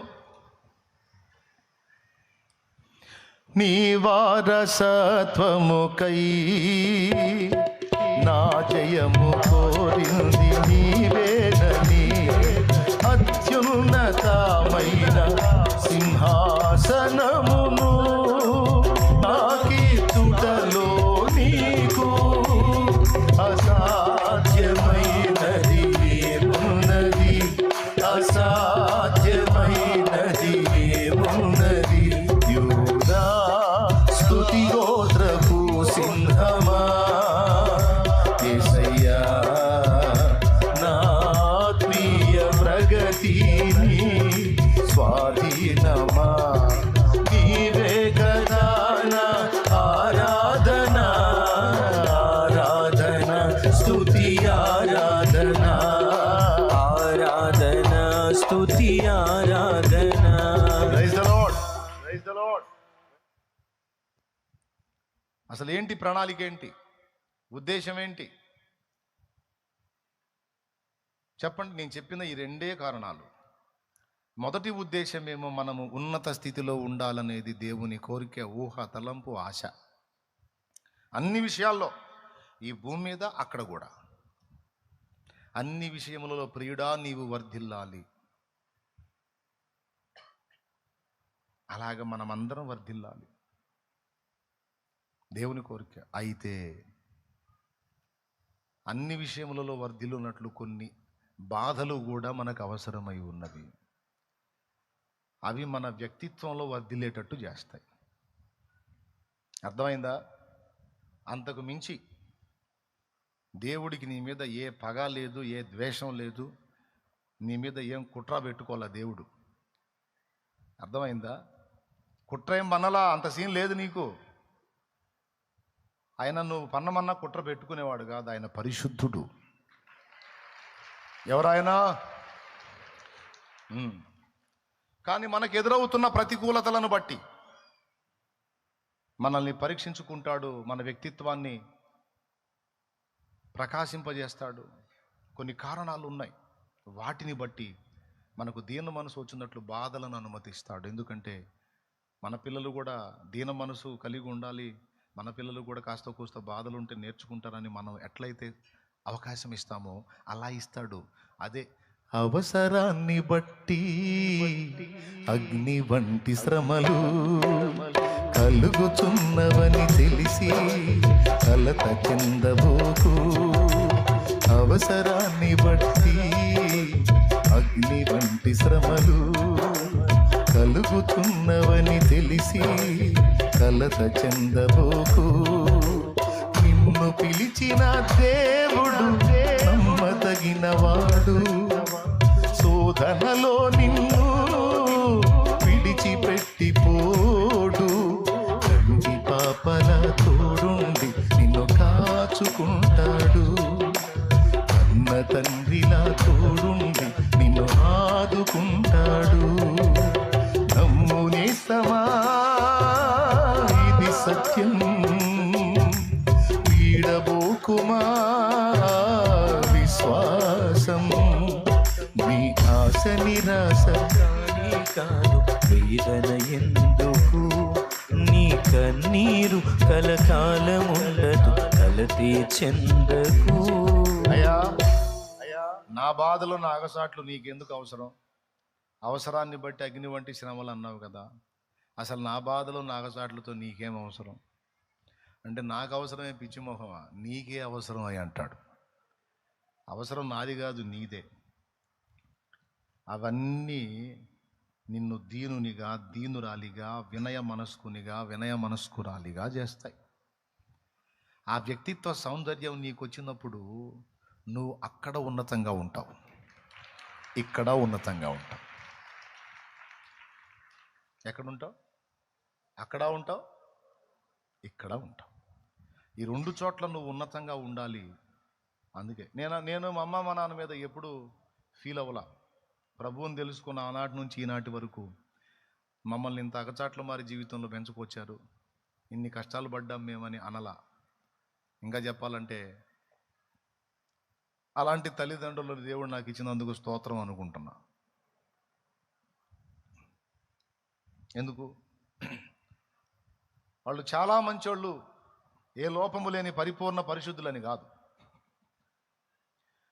మా ఇంట్లో రోజు తగాదు ఉండేది, కనీసం వారంలో 3 రౌండ్లన్నా ఉండేది మా ఇంట్లో తగాద. దానివల్ల తల్లిదండ్రులు గొడవాడుకుంటే పిల్లల హృదయాలు ఎలా నలుగుతాయో అర్థమైంది. దారిద్ర్య రేఖకు దిగువనున్న కుటుంబంలో ఎలాంటి అనుభవాలు ఉంటాయో నేను అనుభవించాను. ఏమండి, అవన్నీ నేను ఎదుర్కొన్నందున్న రకరకాలుగా, ఒకటి కాదులే, చాలా విషయాలు ఉన్నాయి. అన్నీ చెప్పుకునే టైం వేస్ట్ చేయను. అవన్నీ కూడా కొన్ని విషయాలు నేను నేర్చుకునేటట్టు, కొన్ని నేను కలిగి ఉండేటట్టు దేవుడు చిన్న ప్రాయం నుంచే నా మీద వర్క్ చేశాడు. ఆయన పని చేశాడు. ఆయన చేసి చేసి చేసి చేసి ఇప్పుడు మిమ్మల్ని ఇలా మీ ముందు ఇలా నిలబెట్టాడు. శ్రమలలో సిలువలో నీ రూపు నలిగినదా, శిలనైనా నన్ను నీ వలె మార్చుటక. పాడండి. శిలనైనా నన్ను నీ వలె మార్చుటక. శిల్పకారుడా నా యేసయ్యా, మలచుచుంటివా నీ పోలికగా.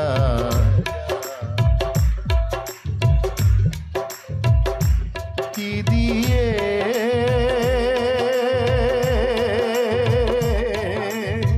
నా ఎడ నీకున్న నిత్య సంకల్పమా, నా ఎడ నీకున్న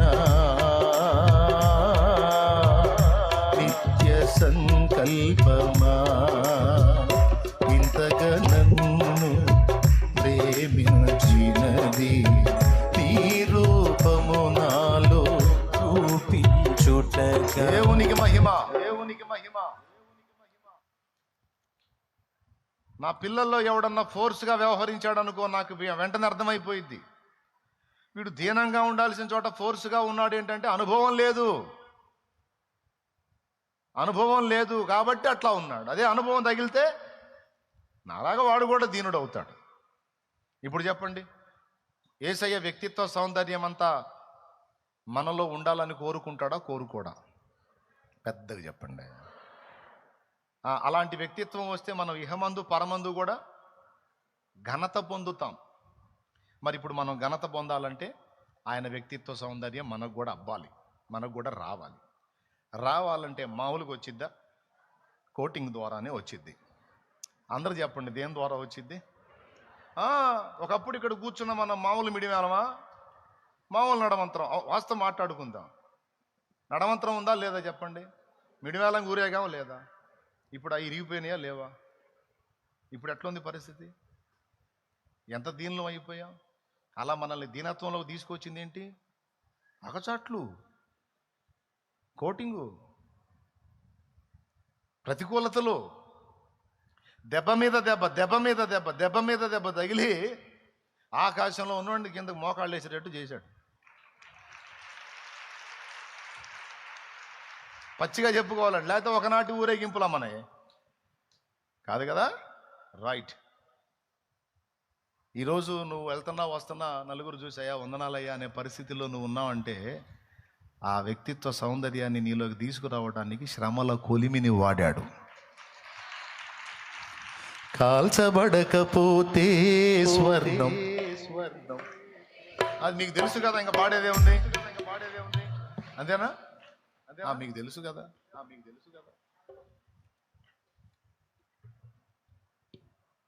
కాబట్టి మహానుభావుడు మనల్ని ఆ విధంగా కొలిమిలో, ఇబ్బంది కొలిమిలో పెట్టి, శ్రమల కొలిమిలో పెట్టి, రకరకాలుగా నలగొట్టి ఈరోజు ఇంత మాత్రం లైన్లోకి తీసుకొచ్చి మనలో ఉన్న పెడసరం, పెడద్రం విరగొట్టి, ఒకప్పుడు విర్రవీగే మన మాటలు, వ్యవహారం అంతా కూడా ఈరోజు దీనంగా మారిపోయేటట్టు చేశాడు. ఒక మాట, ఆనాడు పెడసరంలో మనకు ఘనత వచ్చిందా? ఈ దీనత్వంలో ఘనత వచ్చిందా? అది దిగదు. బాగా అర్థమైంది మీకు అనుభవాలు. దేవునికి స్తోత్రం. పెడగా వ్యవహరించినప్పుడు జనం ఏమన్నారు? మనలో కొంతమందిని అసలు వీడు ఎక్కువ కాలం బతకడని కూడా అన్నారు. వీడు ఇంత నడమంతరంగా ఊరేగుతున్నాడంటే ఖచ్చితంగా ఇటు మధ్యలో చేస్తాడన్నారు. కానీ సావలా, మనం బతికే ఉన్నాం. అండ్ అదే నోళ్ళు ఈరోజు ఎంత అద్భుతమైన మార్పు. నిజంగా ఆ బిడ్డను కన్న తల్లి ధన్యురాలు, ఆ అమ్మాయిని కన్న తల్లి ధన్యురాలు, ఆ అబ్బాయిని కన్న తల్లి ధన్యురాలు అనే పరిస్థితికి తీసుకొచ్చాడు దేవుడు. చెక్కాడు. కాల్చబడకపోతే స్వర్ణం విలువ పొందలేదు, చీల్చబడకపోతే మేఘం వర్షాన్ని ఇవ్వదు. కాల్చబడకపోతే స్వర్ణం విలువ పొందలేదు, చీల్చబడకపోతే మేఘం వర్షాన్ని ఇవ్వదు. దున్నబడకపోతే భూమి పంటనివ్వలేదు, చెక్కబడకపోతే శిల్పం కాదు. శ్రమల కొలిమిలో కాలకపోతే ఏసురూపు రాదు. నువ్వు శ్రమల కొలిమిలో కాలకపోతే ఏసురూపు రాదు. నమ్మునేస్తమా, ఇది సత్యం, వీడబోకుమా విశ్వాసం. నీ ఆశ నిరాశ కానే కాదు, వేదన ఎందుకు? నీ కన్నీరు కలకాలముండదు, కలతే చెందకు. నీ ఆశ నిరాశ కానీ కాదు, వేదన ఎందుకు? నీ కన్నీరు కలకాలముండదు, కలతే చెందకు. దేవునికి మహిమ. మీ అబ్బాయి అమ్మాయి దీనత్వాన్ని నేర్చుకొని మంచి పేరు తెచ్చుకొని మంచి సాక్ష్యం కలిగి ఉండాలని నువ్వెట్ట ఆశపడతావో, మీ నాన్నగా మా నాన్నగా మనందరి నాన్నగా ఆయన కూడా అంతే ఆశపడతాడు. అంతేగాని అందరూ కలిసి తిట్టేటట్టు మనం ఉండాలని కోరుకుంటాడా అమ్మా? అస్సలు కోరుకోడు. కాబట్టి మనలో ఆ వ్యక్తిత్వం వచ్చినట్లు, ఆ సౌందర్యం వచ్చినట్లు మనల్ని అలా నలగనిస్తాడు. అలాగని పూర్తిగా బూడిద కానీడు. సెగ తగిలి మనం దీనిలో అయిన తర్వాత, మనం బెండ్ అయిన తర్వాత వాటన్నిటినీ తీసేస్తాడు. ఇది నమ్మాలి, ఇది నిజం, జరిగిద్ది. అది నాకు ఇలా తగులుతున్నాయి అంటే నువ్వు అనుకోవాలి, దేవా నాకే ఎందుకు వస్తున్నాయి నాయన, పగబట్టావే ఏంది తండ్రి, ఏం చేస్తున్నావు నాయన, ప్రార్థన చేస్తున్నాగా ప్రభువా, ప్రార్థన చేస్తున్నాగా ప్రభువా, అన్నీ చేస్తానే ఉన్నాగా ప్రభా, ఏంది నాయన నాకు ఈ బాధ లేదు నాయన, అసలు ఏంది నాయన అని కాదు అనాల్సింది. ఏమనాలి అంటే, దేవా నాకు ఇదిగో దీనిని అనుమతించావంటే ఇది నాకు అవసరమై ఉన్నది, అనవసరంగా నువ్వు రానియవు నాయన. దీని నుండి నన్ను దీనునిగా చేయాలనుకున్నావో, లేకపోతే నన్ను దిద్దుబాటు చేయాలనుకున్నావో, ఏం చేయాలనుకున్నావో నాకు నేర్పు తండ్రి అని నువ్వు వినయంతో దేవుని ముందు కూర్చుంటే, ఆహా నా మనసును అర్థం చేసుకున్నావు నా కుమారి, నా మనసును అర్థం చేసుకున్నావు నా కుమారుడా, చాలు సంతోషం కలిగించావు నాకు, ఇంక తీసేస్తాలే అని ఎందుకు రప్పించాడో ఆ సంగతి నేర్పి తీసేస్తాడు ఆయన, తీసేస్తాడు. ఏం నువ్వు అనుమానం పెట్టుకోవాల్సిన అవసరం లేదు. ఫైనల్గా చెప్తున్నా మళ్ళీ, దేవుడు నీ మీద పగ కలిగి లేడు, నువ్వంటే ద్వేషం కలిగి లేడు. పిచ్చి ఆలోచనలు చేయొద్దు తమ్ముడా చెల్లెమ్మ. పరలోక మహిమను నీ కొరకే విడిచెను, తన ప్రాణము పెట్టి నిన్ను బ్రతికించెను.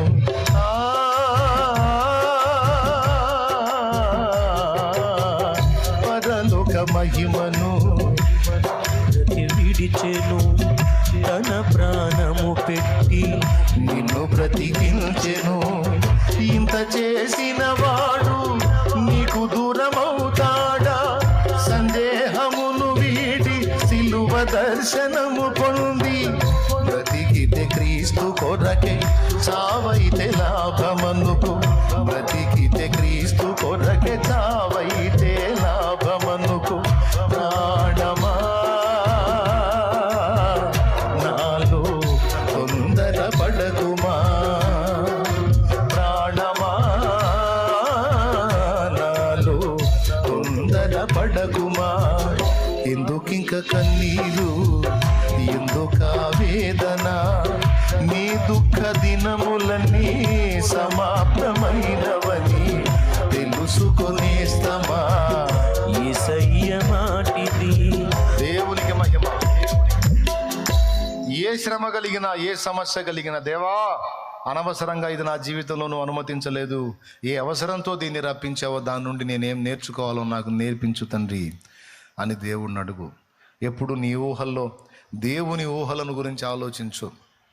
నీ తలంపుల్లో అసలు దేవుడు నీ ఎడల ఎలాంటి తలంపులు కలిగి ఉన్నాడో ఒక పేపర్ తీసుకొని, పెన్ను తీసుకొని, అంటే అనుకుంటే నా గురించి యేసయ్య ఏమనుకుంటాడు అని రాయి. నేను చెప్పింది ఏమైనా అర్థమైందా? చదువుకున్న వాళ్ళందరికీ చెప్తున్నా. అంటే అనుకుంటే నా గురించి ఏం తలొస్తాడు, నేను ఎలా ఉండాలని నా ప్రభు ఊహించుకుంటాడు అని నా ప్రభు యొక్క ఊహలు అనే టైటిల్ పెట్టుకొని కింద రాయి. ఒక్కటైనా నువ్వు నెగిటివ్గా రాస్తావేమో చూసుకో. రాయలేవు. ఎందుకంటే నువ్వు ఘోర పాపిగా ఉండగానే నీ కోసం ప్రాణం పెట్టునంత ప్రేమించాడు. యేసు నన్ను పాటలు ఎక్కువ అవుతున్నాయి.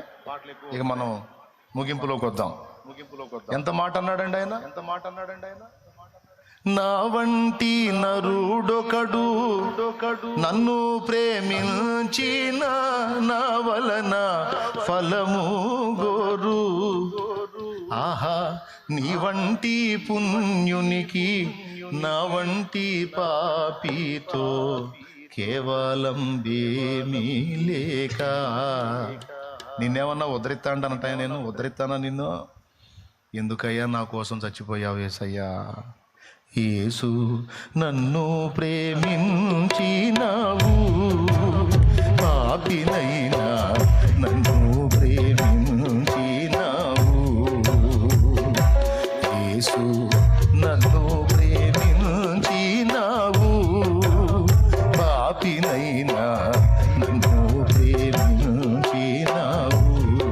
స్తోత్రం స్తోత్రం.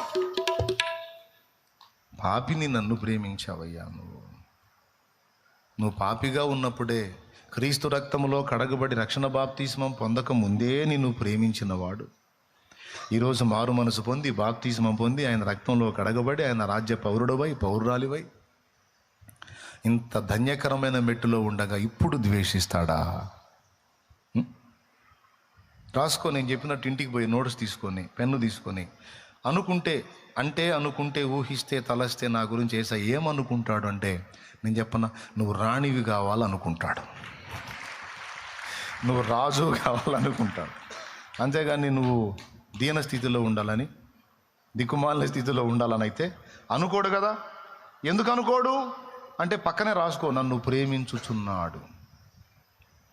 ఏం చేస్తున్నాడు? ప్రేమించుచున్నాడు. అది కూడా కపట ప్రేమ, అవకాశవాద ప్రేమ, మాయ ప్రేమ, మోస ప్రేమ, ముఖాలు చూసి ప్రేమించే ప్రేమ, డబ్బును చూసి ప్రేమించే ప్రేమ, పదవులను చూసి ప్రేమించే ప్రేమ కాదు. నా దగ్గర ఏమీ లేనప్పుడే, నేను ఏమీ కాని స్థితిలో ఉన్నప్పుడే ఆయన నన్ను చనిపోయేంతగా ప్రేమించాడు. ఇంత ప్రేమించిన ప్రభు, టైటిల్ ఇలా రాసుకోవాలి, ఇంత ప్రేమించిన ప్రభు, ఇంత ప్రేమించినాక ఈ ప్రాణం ఇచ్చిన ప్రభు అంటే, అనుకుంటే, తలస్తే, ఊహిస్తే నా గురించి ఏమనుకుంటాడు అనే క్వశ్చన్ మార్క్ పెట్టుకొని ఇక రాయ్ కింద. దావీదన్న చెప్తాడు, ఒకవేళ రాస్తే ఏం రాస్తాడో చూద్దాం. అసలు రాజుని చేయాలనుకున్నాను. రాజుని చేయాలన్నమోయ్, రాజు కావాలనే. ఓకే సరే, కానీ ఆ రాజు అనేకులకు ఆశీర్వాదకరం చేయాలనుకుంటున్నాడు. అనుకుంటాడా? నా అంతేగాని అనేకులకు శాపంగా చేయాలని అనుకోడుగా. అనుకోడు. ఆశీర్వాదకరంగా అంటే నీ వల్ల ఇతరులు కూడా దీవించబడే స్థాయిలో నువ్వు ఉండాలని, ఇతరులకు కూడా ఆశీర్వాదకరంగా నువ్వు ఉండాలని అనుకుంటాడా? అవునండి. రైట్. రెండు ఇంకా అనేకులకి మాదిరిగా కూడా ఉంచాలి అని అనుకుంటాడు. మా అబ్బాయి అనేకులకు మాదిరిగా ఉండాలి. రైట్, మంచిదే. అనేకులను వెలిగించటకు దేవుని ప్రేమను బట్టి ఇతరులను కూడా ఆయన వెలుగు ద్వారా నింపబడి ఇతరులను కూడా వెలిగించాలని కోరుకుంటాడు. మా వాడు అనేకుల్ని వెలిగించేవాడు కావాలి. అబ్బోయ్, బాగానే ఉంది, వైనంగానే ఉన్నాయి అన్నీ. అనేకులను నేను కూడా ధైర్యపరిచి, పిరిగివాడిని నన్ను ఆయన ధైర్యపరిచి ఇతరులు నేను ధైర్యపరిచే శక్తిని ఆయన నాకు ఇవ్వాలనుకుంటాను. ఇతరులను మా వాడు ధైర్యపరిచేవాడు కావాలి, ధైర్యం జరిగిన వారికి ఊతం ఇచ్చేవాడు కావాలి అనుకుంటాడు. కానీ మావాడే అదురులో బతకాలి, దడలో బతకాలి అయితే అనుకోడు కదా. అనుకుంటాడా? నా బిడ్డ జీవం పొంది నేను ఇచ్చిన ఆయుష్కాలం అంతా ఆనందంగా అనుభవించాలని కోరుకుంటాడు, కానీ ఆత్మహత్య చేసుకొని సావాలని కోరుకుంటాడా? భార్య ద్రాక్షవల్లి వలె, పిల్లలు భోజనపు బల్ల చుట్టూ ఒలీవ మొక్కల వలె ఉండాలని కోరుకుంటాడు, కానీ కొల్ల సొమ్ముగా అప్పగింపబడాలని కోరుకుంటాడా? మరి వాళ్ళు ఎందుకు అలా అనుకున్నారు? దేవుని ఊహలను, దేవుని ఆశలను, ఆలోచనలను గుర్తుపట్టకుండా దేవుని మీద రివర్స్ అయ్యి ఏమన్నదో తెలుసా? అక్కడ మన కొరకు ఒక నాయకుని ఏర్పరచుకొని మళ్ళా మనం లోకంలోనికి వెళ్ళిపోదాం, ఐగుప్తులోకి పోదాం అనుకున్నారట. అంటే దేవుడు మనల్ని అన్యాయం చేయడానికి తెచ్చాడు, నాశనం చేయడానికి తెచ్చాడు, మన భార్యల్ని పరులకు అప్పచెప్పడానికి తెచ్చాడు, మన పిల్లల్ని కొల్ల సొమ్ముగా ఇవ్వడానికి తెచ్చాడు, మనల్ని కత్తివాత చేత చంపడానికి తెచ్చాడు. టోటల్గా మన దేవుడే తేడా. మనకు లోకమే కరెక్టు, పాపమే కరెక్టు, ఐగుప్తు బానిస బతుకే కరెక్టు. వాడు తిండి ఇవ్వకుండా పిల్లల్ని సావగొడతా కొరడా తీసుకొని బాది పని చేపిస్తుంటే అదే కరెక్టు. పగలు మేఘస్తంభమై రాత్రి అగ్ని స్తంభమై ఎండ దెబ్బ తగలకుండా రాత్రి వేళ పురుగులు, కీటకాలు, జంతువుల దాడి జరగకుండా అగ్నిస్తంభమై నైటు వెలుగిచ్చాడు. లోకమంతటికి చీకటి, ఇశ్రాయేలుకు మాత్రం నైటు కూడా పగలే. లోకమంతటికి ఎండ, ఇశ్రాయేలుకు మాత్రము మేఘము, చల్లని నీడ. నా తండ్రి ఎన్ని కార్యాలు చేశాడు. వారిని తరిమిన శత్రువుల్ని, ఐగుప్తుల్ని ఎర్ర సముద్రంలో నిలువున ముంచి పడేశాడు. బండ నుండి మధుర జలాలు రప్పించాడు, చేదైన మారా నీళ్ళని మధురంగా మార్చాడు. ఆకాశము నుండి మన్నాను కురిపించాడు కదయ్యా. ఏందయ్యా వాళ్ళకి చేసిన ద్రోహం? ఎక్కడయ్యా వాళ్ళకి చేసిన అన్యాయం? ఒకళ్ళ కింద బానిసల్లాగా బతుకుతున్న వాళ్ళని బయటికి తెచ్చి స్వేచ్ఛగా బ్రతికే అవకాశం ఇచ్చాడే. వాళ్ళు చెడిపోకుండా, పాడుగాకుండా హద్దులు నియమించి హద్దుల్లో విలువలు కలిగి బతకమన్నాడే. ఎక్కడ దేవుడు ద్రోహం చేసింది? ఎక్కడ అన్యాయం చేసింది? పిచ్చి మహారాజు ఎన్ని కార్యాలు చేశాడు. అన్నీ మర్చిపోయి ఈయన మాకొద్దు, మాకు లోకం కావాలి, ఐగుప్తు కావాలి అని వీళ్ళు దాన్నే కోరుకున్నారు. కడుపులో మండిపోయింది దేవుడికి. ఒరే, నేను అసలు ఏమనుకుంటున్నానో నా తలంపులనే గుర్తుపట్టలేదు మీరు. నేను ఏమనుకుంటున్నాను, మిమ్మల్ని ఎలా చేద్దాం అనుకుంటున్నానో, ఎలా చూద్దాం అనుకుంటున్నానో, నా ఆలోచనలు, నా ఆశలు, నా ఊహలే గుర్తుపట్టలేదు. దరిద్రులు మీరు. కాబట్టి మీరు నా విశ్రాంతిలో ప్రవేశించరు. ప్రమాణం చేస్తున్నా, నా విశ్రాంతిలో మీరు ప్రవేశించరు. మీరు మీ శవములు ఈ అరణ్యములు రాలిపోతాయి ఇప్పుడు అన్నాడు. ఎందుకంటే దేవుడు ఏమనుకుంటున్నాడో ఆయన ఊహల్ని గుర్తుపట్టలేని మూర్ఖులయ్యారు. ఫలితంగా ఇద్దరు తప్ప 6 లక్షల కాల్బలం అన్న మేము మొత్తం అరణ్యంలో రాలిపోయారు. 40 ఏళ్ల జర్నీ అయిపోయింది. వాళ్ళ శవాలన్నీ అరణ్యంలో రాలిందాక అరణ్యంలోనే దిప్పాడు వాళ్ళని 40 ఏళ్ళు. మా పిల్లలు కొల్లపోవుదరని మీరు చెప్పారు కదా. కొల్లపోవటం కాదు, మీ పిల్లలకు దాన్ని స్వాధీనపరుస్తానని తండ్రుల అరణ్యంలో రాలగొట్టి పిల్లల్ని వాగ్దత్త దేశమునకు చేర్చాడు. బిడ్డలారా, దేవుణ్ణి బాధ పెట్టకూడదు, దేవుణ్ణి దుఃఖపరచకూడదు, దేవుని గురించి పొరపాటుగా ఆలోచించకూడదు.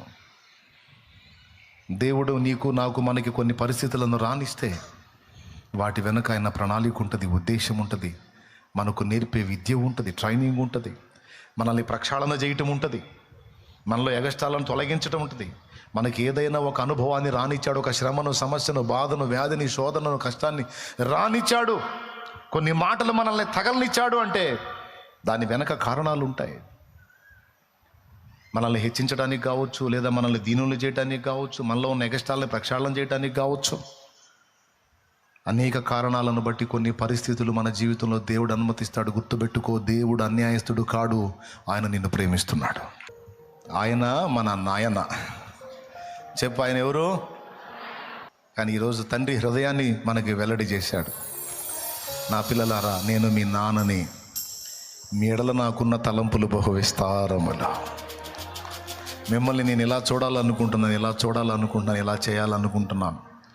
ప్రస్తుతం నువ్వు ఎదుర్కొంటున్న పరిస్థితులు చూడొద్దు, వీటి వెనక నేను నీకు ఇవ్వబోయే మహిమ ఉంది, దాన్ని చూడు.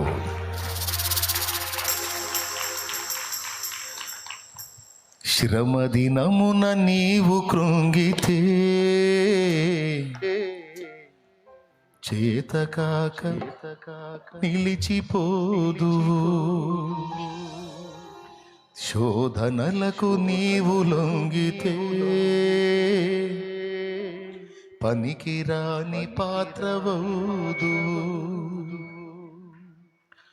శ్రమ దినమున నీవు కృంగితే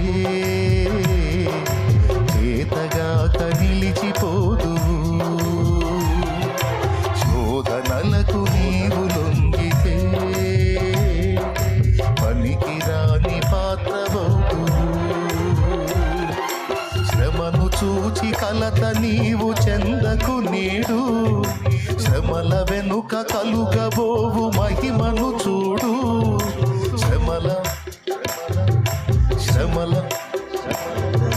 శ్రమను చూచి కలత నీవు చెందకు నేడు, శ్రమల వెనుక కలుగబోవు మహిమను చూడు. శ్రమల వెనుక కలుగబోవు మహిమను చూడు. శ్రమదినమున నీవు కృంగితే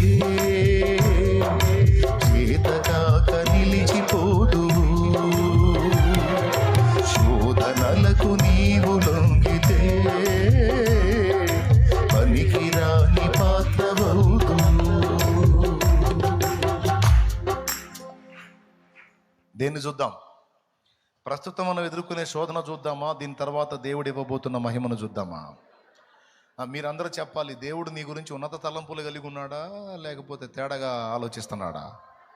నువ్వేమన్నా శత్రువు అయింది ఆయనకి? నువ్వు కన్న బిడ్డవి. ఏ చేతులు నేను నిర్మించినాయో తెలుసా నీకు? ఆ చేతులే, ఆయన చేతులే నిన్ను నిర్మించినాయి, నన్ను నిర్మించినాయి. అద్దం ముందు నిలబడ్డప్పుడు నన్ను నేను చూసుకున్నప్పుడు నేను దేవుణ్ణే గుర్తు చేసుకుంటాను. ఈ రూపము నేను ఇలా ఉండాలని నువ్వు అనుకొని నువ్వు ఇచ్చిన రూపం కదా దేవా ఇది. ఇలా ఉండాలనుకున్నావా నేను? ఇది నీ తలంపా అని ఆయన్నే గుర్తు చేసుకుంటాను. కాబట్టి సోదరులారా చెప్పండి, మనం శాపగ్రస్తులుగా ఉండాలని దేవుడు ఊహిస్తున్నాడా? ఏమై ఉండాలని ఊహిస్తున్నాడు? ఆశీర్వదించబడాలని ఊహిస్తున్నాడు. అసలు దేవుడు నిన్ను గురించి ఏమనుకుంటున్నాడో రాసుకో. నిన్ను ప్రేమించే దేవుడు. నేనైతే రాసుకునే అవసరం లేదు, ఎందుకంటే నాకు తెలుసు. అర్థమైందా? కాబట్టి మీరు గ్రహించి ధైర్యం తెచ్చుకోండి. కలిగేటువంటి ప్రతికూలతలన్నీ ఇప్పటిదాకా నువ్వు అనుభవించినవన్నీ నిన్ను వినయంలోనికి, దీన మనసులోనికి, సాత్వికంలోనికి, మృదుత్వంలోనికి, కోమలత్వంలోనికి, నిర్మలత్వంలోనికి, పరిమళత్వంలోనికి తీసుకొస్తాయి. నువ్వు తేజోవంతంగా మారిపోతావు, ఒక నక్షత్రం వలె ప్రకాశిస్తావు. ఇహమందును పరమందును కూడా దేవుని మెప్పు పొందుతావు. అలా చేస్తాడు నా దేవుడు. నువ్వు ఆశించినవి అందలేదని ఫీల్ అవ్వద్దు. నువ్వు ఆశించినవి అందలేదని ఫీల్ అవ్వద్దు. అంతకంటే శ్రేష్టమైనవి నీ కోసం దాచిపెట్టాడని గుర్తించు. ఇది నాకు అందని లేదంటే ఇంతకంటే బెటర్ లైఫ్ ఏదో, ఇంతకంటే శ్రేష్టమైనది ఏదో నా తండ్రి నాకు దాచిపెట్టాడు అనే గుర్తించు. అంతేగాని అందలేదని ఏడవవాకు, సనగవాకు, గొణగవాకు.